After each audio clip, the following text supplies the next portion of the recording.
Melbourne is one of those cities that doesn't just meet expectations. It quietly becomes one of your favorites. It's been ranked one of the most livable cities in the world for years, but what makes it special isn't just the rankings, it's the feeling. The hidden laneways, the food scene, the mix of old and new. Melbourne doesn't try too hard, and somehow that's exactly why it works. In this episode, we're sharing the best things to do in Melbourne, Australia, including must-see spots, local favorites, and one hidden gem you want to make sure is on your list. I'm Mike, and this is Beyond Home Travel. At number 10, one of the best ways to explore Melbourne is by hopping on the City Circle Tram, and then getting off wherever looks interesting. It's completely free and loops around the city, making it easy to cover a lot of ground quickly. But honestly, some of the best parts of Melbourne aren't the major sights. They're what you find in between. Start by jumping off near Hosier Lane, where the walls are covered in constantly changing street art. Then wander into places like the Block Arcade or Royal Arcade, where the vibe shifts into something more historic and elegant. That mix of modern creativity and old world charm is what makes Melbourne so fun to explore. At number 9, if there's one thing Melbourne might take more seriously than anything else, it's coffee. Ordering a flat white here isn't just grabbing a drink, it's part of the culture. You'll find incredible cafes everywhere, especially tucked into laneways. Even if you're not a huge coffee person, this is something you should experience at least once. While we're talking about dining, one of our favorite meals in Australia was at Chin Chin. Known for its bold Southeast Asian flavors and high energy atmosphere, it absolutely lived up to the hype as one of Melbourne's best spots. A menu tip for you, make sure to order the legendary kingfish sashimi as part of your meal. This dish alone was worth the trip.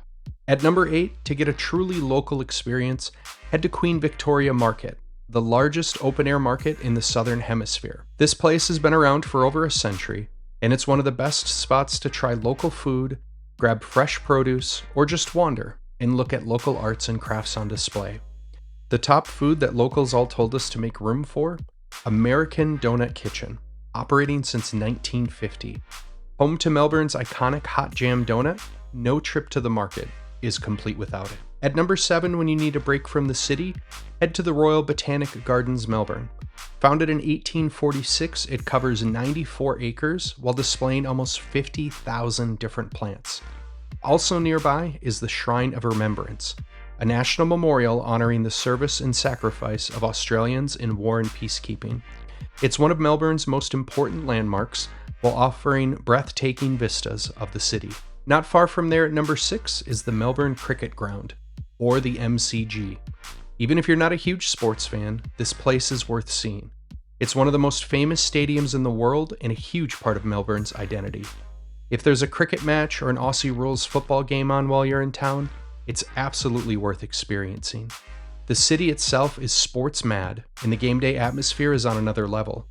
Even on non-game days, you can take a tour of the stadium to get a behind-the-scenes look at one of Australia's most iconic venues. For nightlife, restaurants, and river views at number 5, head to Southbank.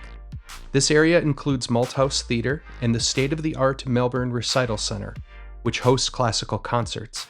There are clubs, food courts, and designer shops in the sprawling Crown Casino complex. The lively riverside promenades feature fine dining, craft beer bars, and are perfect for an evening stroll. For a true skyline perspective at number 4, visit the Eureka Skydeck, a gold-plated observation deck on the 88th floor with panoramic city views.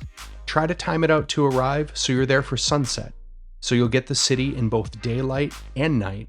Easily the best photo opportunity in Melbourne.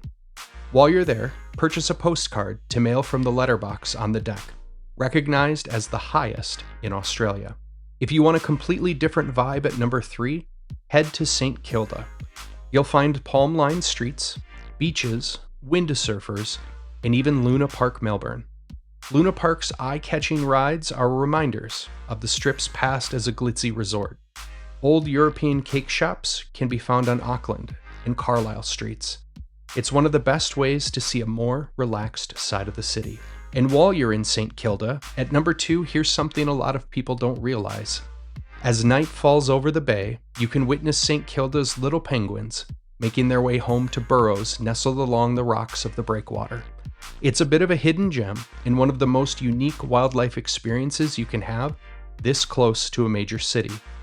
Just be respectful of the area, keep your distance, and avoid using flash photography. But if you time it out right, this can easily become one of the most memorable parts of your trip. And finally, at number 1, one of the most photogenic spots near Melbourne is the Brighton beach bathing boxes. These colorful huts line the beach and have become one of the most recognizable images of Australia. It's a bit outside the city center, but if you want that classic postcard shot, this is absolutely worth the trip. What makes Melbourne special isn't just the landmarks, it's everything in between. It's the cafe you randomly walk into, the laneway you didn't plan to explore, the neighborhood you stumble into and don't want to leave. If this guide helped you plan your trip to Melbourne, be sure to like, subscribe, and let us know in the comments. Where are you most excited to see? Until next time, we'll catch you again as we travel beyond home.